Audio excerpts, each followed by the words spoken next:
Только 1 из 28 детей по всей стране в течение лета сможет отдохнуть организованно. Такую статистику озвучили на конференции Федерального министерства образования и науки.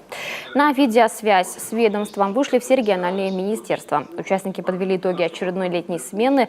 Для Коми это уже 5-я волна. Дети отдыхают на Азовском, Черноморском побережьях и в лагерях, расположенных на территории региона. Главным приоритетом для всех организаторов по-прежнему является максимальная безопасность детского отдыха. Мы проводили мониторинг летней занятости и запрашивали у родителей сведения о том, где будут дети. У нас есть понимание, что под ответственность родителей дети у нас остаются на территории республики или осуществляют выезды.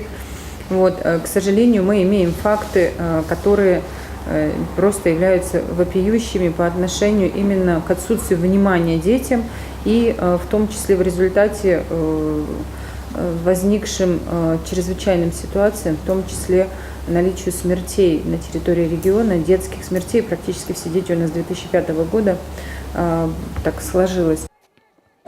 На встрече отметили, родители, отправляя детей в лагерь, рассчитывают на полную безопасность ребенка. Однако не всегда ее удается обеспечить.